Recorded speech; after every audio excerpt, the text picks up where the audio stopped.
And now we're going to look at the next section, looking at how the movement continued. And the main idea is that the civil rights movement was in decline by the 1970s, but its accomplishments continued to benefit American society. Our learning objectives is to explain how the civil rights movement changed in the 1970s. King realized that most African Americans were prevented from achieving equality because they were poor. Ralph Abernathy, the leader of the Southern Christian Leadership Conference, or the new leader after Dr. Martin Luther King, led thousands of protesters to the nation's capital as a part of the Poor People's Campaign. The campaign turned out to be a disaster. Bad weather and terrible media relations marred the campaign. The campaign also failed to express clearly the protesters' needs and demands. The civil rights movement took place at the height of the Cold War. FBI Director J. Edgar Hoover created a secret program to keep an eye on groups that caused unrest in American society. Hoover considered King and the Black Power movement a threat to American society.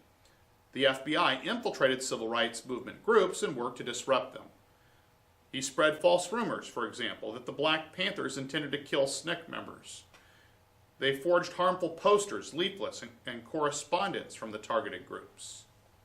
And this leads to the decline of the Black Power movement. And we start by looking at the Black Panthers. Hoover was particularly concerned about the Black Panthers. Police raided Black Panther headquarters in many cities. Armed conflict resulted, even when the Black Panthers members were unarmed. By the early 1970s, armed violence had led to the killing or arrest of many Black Panther members. Now looking at SNCC, SNCC collapsed with the help of the FBI. H. Rap Brown, the leader who replaced Stokely Carmichael as the head of SNCC, was encouraged to take radical and shocking positions. Brown was encouraged to take these positions by his staff, many of whom worked for the FBI. Membership declined rapidly. The Civil Rights Act of 1968 banned discrimination in the sale or rental of housing. This also was called the Fair Housing Act. Busing and political change. To speed integration of the city's schools, courts began ordering that some students be bused from their neighborhood schools to schools in other areas. Busing met fierce opposition in the North.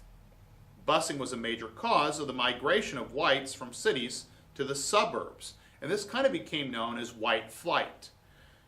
This development increased the political power of African Americans in the cities. Affirmative action programs were programs that gave preference to minorities and women in hiring and admissions to make up for past discrimination against these groups. Black Power took on a new form and meaning in the 1970s. African Americans became the majority in many counties in the South. African Americans were elected to public office. African Americans who played roles in the civil rights movement provided other services to the nation. Thurgood Marshall became the Supreme Court's first African American justice. John Lewis represented the people of Alabama in Congress.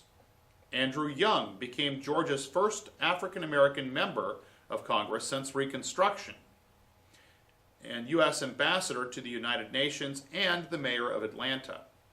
Jesse Jackson founded a civil rights organization called Operation Push and campaigned for the Democratic presidential nomination in the 1980s.